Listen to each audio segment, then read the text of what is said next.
គុណខ្មែរគូទី5ដែលជាគូអន្តរជាតិកម្ពុជាម៉ូរ៉ូកូទឹកទី1 round 1បាទស្នូជួងបានបន្លឺឡើងការប្រកួតក៏បានឈានចូលមកដល់ទឹកទី1 round 1បាទបង្គោលក្រហមគឺបូនពន្លឹកបាទអ្នកជំនាញលេងស្ទាបបាទនាគវត្តកន្ទុយនិងរន្ទះជើងជូសមុទ្របាទប៉ះជាមួយនឹងកីឡាករមកពីប្រទេសម៉ូរ៉ូកូបង្គោលខៀវបាទយើងឃើញថាកពស់កពមិនសូវជាថាខុសគ្នាប្រហែលទេបាទយើងចាំមើលថាស្ទាបគុណវិញមើលបាទតតជើងក្រោមបាទរបស់កីឡាករម៉ូរ៉ូកូគឺ El Azuzi បាទបូនពន្លឹកថ្ងៃនេះបាទហៅថាលេងមុនសក់ស្ទាយប្រចាំតកូលគឺបានថារៀងរួចតិចតិចបាទរួចតិចតិចបាទដាក់ចូលអាយ៉ាចាប់ផ្ដើមចេញក្បាច់ពិសេសមកហើយបាទគឺបូនពន្លឹកនេះអាយ៉ាតត់ស្ដាំសមមកវិញបាទពី El Azuzi បាទដាក់ចូលទៅបាទចំណាដែរបាទការប្រកួតគូនេះគឺលក្ខណៈ3ទឹកបាទហើយយើងឃើញថាការប្រកួតប្រមាណគូនោះសិតតែទឹកមួយអញ្ចឹងយើងចាំមើលថាគូនេះវិញម្ដងបាទសិតតែវឹកហាត់ពេញលេងត្រៀមលក្ខណៈមកល្អដូចគ្នាបាទញាក់មួយទាត់ឆ្វេងរបស់បាទបូនពន្លឹកបាទចូលទៅតិចបាទបូនពន្លឹកបូនពន្លកបងប្អូនគាត់សិតតែជាអ្នកបដាល់បាទទាត់ស្ដាំរបស់ El Azuzi បាទតរផ្ទះជើងជួសមុទ្រខ្ពស់បាទរៀងថានៅប្រយ័ត្នប្រយែងរៀងថានៅចិត្តផ្ចំរៀងថានៅព្រឹកព្រៀងតិចដូចគ្នាបាទមិនទាន់ប្រញាប់ប្រញាល់ទៅណាទេបាទសុំស្ទាបស្ទង់បន្តិចបាទឲ្យដឹងចង្វាក់ដេញស្ទាបហើយបាទចាប់ផ្ដើមលេងជើងលេងជើងទៅឥឡូវហើយណែបាទនិយាយទាត់ផុតមាត់បាទអាយអូយបាទចូលពីស្ទាបថែមមកជើងទៀតទាត់ឆ្វេងមួយទៀតអូយបាទចេញក្បាច់ពិសេសបងនេះបាទល្អយ៉ាងនេះពុកម៉ែបងប្អូនសុំសម្លេងមួយទៀតណែបាទចេញពួនស្នៀតអបាញ់មិញរបស់ពន្លឹកបាទក្បាច់អូយអត់ទាត់តែម្ដងបាទទាត់ស្ដាំ El Azuzi កំពុងតែបាទគិតបន្តិចសិនបាទគិតថាធ្វើយ៉ាងណាបាទបំបាយស្នៀតពិសេសបាទព្រោះគេបានមើលវីដេអូរបស់ពូនពន្លឹកហើយបាទដើរចូលរៀងតែប្រយ័ត្ននឹងថាចូលកណ្ដាប់ដៃឬក៏ស្នៀតពិសេសរបស់ពន្លឹកឥឡូវហើយដើរចូលទាត់ស្ដាំរបស់ El Azuzi 2ជើងអូយណែ El Azuzi ថាកម្មាយថយពេកមើលពូនពន្លឹកថាខ្ញុំមិនថយទេណាខ្ញុំតិចតើបាទឬក៏ចង់ឆោយទាត់បាទណែជើងទី3បាទជើងទី1ខុសជើងទី2មិនត្រូវឥឡូវនេះទាត់ស្ដាំធាក់ឆ្វេងរបស់ពុតពន្លឹកទាត់ស្ដាំសមវិញរបស់ El Azuzi ណែគូនេះលេងតាបកែទាត់ដូចនេះអាយអូយបាទនាគវត្តកន្ទុយក្បាច់ពិសេសមួយទៀតធ្វើពីជុំកន្លះអាយអូយបាទចាប់ដើមចេញមកចាប់ដើមឌឺដងជឿប្រាប់ឌឺដងកាន់តែជួលចិត្តឲ្យគូនេះបាត់ធាក់ឆ្វេងមួយបាទចតុលរៀបមានបន្តដើរចូលនេះអីសេងដាច់ឈានមួយរបស់ពូនពន្លឹកធាក់ឆ្វេងមួយទៀតរបស់ពូនពន្លឹកបាទចេញក្បាច់មកពិសេសច្រើនណាស់គូនេះចេញក្បាច់ពិសេសច្រើនមែនទែនបាទចេញក្បាច់ពិសេសច្រើនមែនទែនបាទសម្បីតែកីឡាករមកពីអាហ្វ្រិកខាងត្បូងគឺលីកហាយ៉ាជាមួយនឹងធីមនេះក៏កំពុងតែអាយជួលចិត្តណាស់គុណក្បាច់ស្ទៀលល្អមែនអូចាប់ទឹកទី1បាទធាក់អន្តរជាតិកម្ពុជាម៉ូរ៉ូកូទឹកទី2 round 2បាទឥឡូវនេះមកទស្សនាជាមួយទៅនឹងគុំមិត្តភាពអន្តរជាតិបាទបង្គោលក្រហមមកផលិតកម្ពុជារបស់យើង El Azuzi មកពីម៉ូរ៉ូកូទាត់កាប់តឡាជើងក្រៅមួយអាយ៉ាដរិចឆ្វេងទាត់ឆ្វេងមួយអត់ត្រូវបាទណែ Azuzi គាត់ញញឹមសក់ថាអញមិនចេះវាក៏មិនចូលទាត់ក៏មិនចូលអញ្ចឹងតែចលើមួយឌឺទៅវិញមើលបាទធាក់ចេញមួយវ៉េផ្លិចចូលបាទពីខាងក្រោយមួយជើងដែរទាត់សំចូលពោះទឹកមួយជើងដូចគ្នាណែអាយយោនាងវត្តកន្ទុយមិនទៅបាទប៊ីចេញក្រៅសង្វៀនណែអ្នកទាំងពីរនេះមើលទៅលេខក្បាច់ជើងនឹងអូយយោណែធ្វើឲ្យបងប្អូនអ្នកទស្សនាផ្ទាល់នៅខាងបាទគឺខេត្តរតនគិរីនេះផ្ទាល់ស្រែកហូគេជ្រាវតែម្ដងគាត់ជើងក្រៅមួយធាក់ចេញមួយពីបលឹមបង្គោលក្រហមលុកមួយដៃសជ័យទាត់ឆ្វេងពី El Azuzi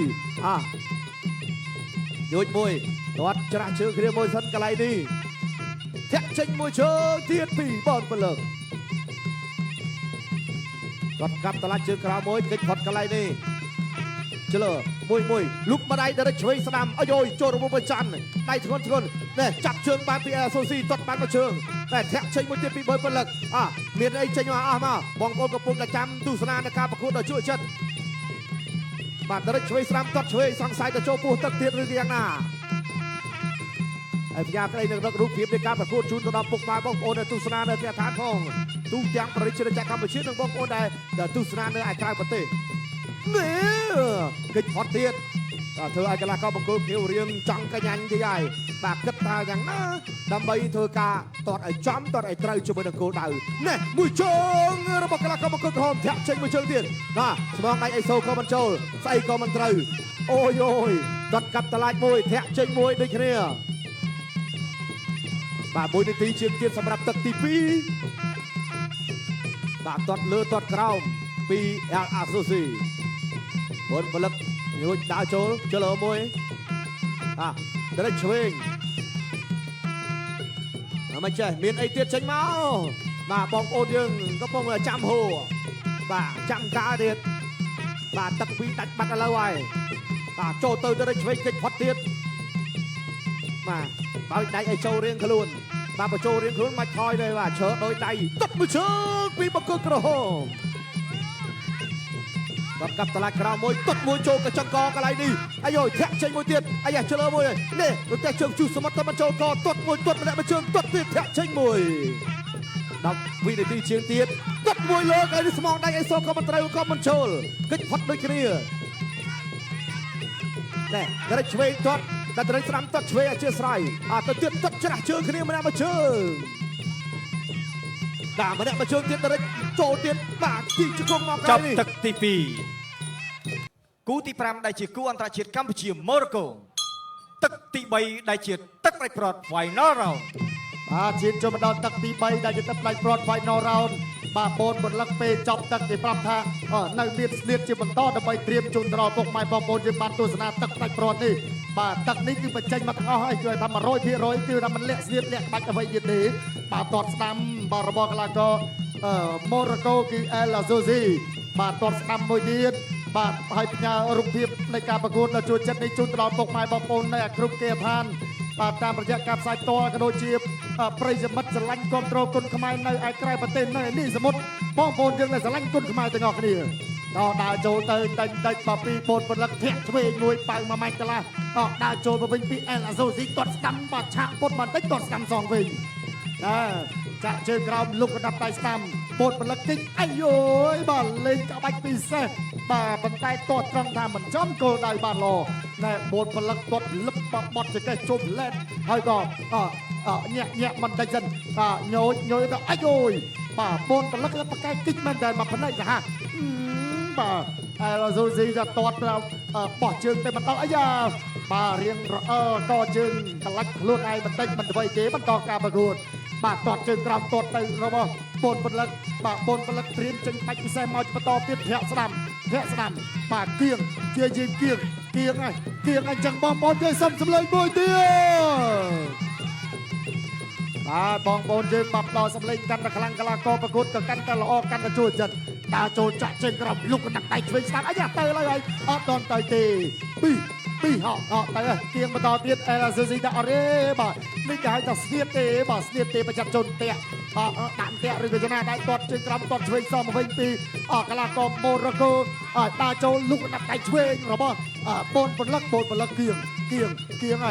បាទគៀងទៅបាទហៅថាលោបដូចខ្លាបាទត្រៀមបាទកត្រុបចំណៃអញ្ចឹងបាទកណ្ដាប់ដៃស្ដាំទាត់ឆ្វេងរបស់ El Azozi សមវិញបាទលោកគ្រូសេនសុធាប្រាប់ថាកុំឲ្យតោងសង្វៀនបាទទាត់ហ្នឹងថាគេចំណេញកម្លាំងគូប្រកួតហើយបាទណែក្បាច់ពិសេសមួយទៀតរបស់បូនពលឹកបាទនៅសល់50វិនាទីទាត់ឆ្វេងអាយយបាទលន់ទៅសូនទៅផ្លឹបបាទណែបាទកទៀតក្អមរបស់ El Azozi ឡើងក្រហមបាទណែទាត់ស្ដាំសមវិញទាត់ឆ្វេងបូនពលឹកគៀងទៅបន្តទៀតតាចូលសឹមបាទសម្លឹងមើលគេហៅថាបាទមូគេទៅតិចកណ្ដាប់ដៃលើក្រោមរបស់បូនពលឹកបាទធាក់ឆ្វេងហើយក៏សម្លឹងជាបន្តបាទទាត់ស្ដាំបាទបូនពលឹកគិចមកស្រូវ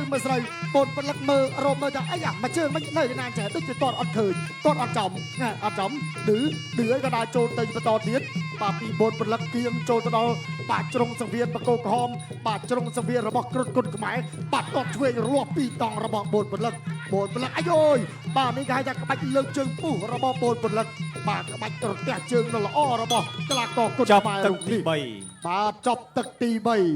បាទបន្ទាប់នេះយើងទស្សនារូបភាពយឺតបាទពីក្រុមការងារបច្ចេកទេសបង្ហាញជូនទាត់ស្ដាំគិចផុតទាត់ស្ដាំសងមកវិញផ្លែតរបស់បាទបូនពលឹកបាទព្យាយាមគៀងត្រង់នេះបាទទាត់មួយអត់ត្រូវណែបាទប្រើក្បាច់ពិសេសមួយទៀតក៏មិនចំ បន្តទៅពីបញ្ចំបាក់គៀងបាត់ផ្ទះឃុំផាត់ឆ្វេងស្ដាំរបស់បូនពលឹកបាត់ភ្ញុកស្ដាំចូលកណ្ដាប់ដៃហើយក៏ទាត់ឆ្វេងមួយទៀតបាទ3 4ស្នៀតជាប់គ្នាគេហៅថាទាត់ពីរជើងហ្វ្រីបាត់ដៃរបស់កីឡាករបូនពលឹកហើយក៏ព្យាយាមទាញ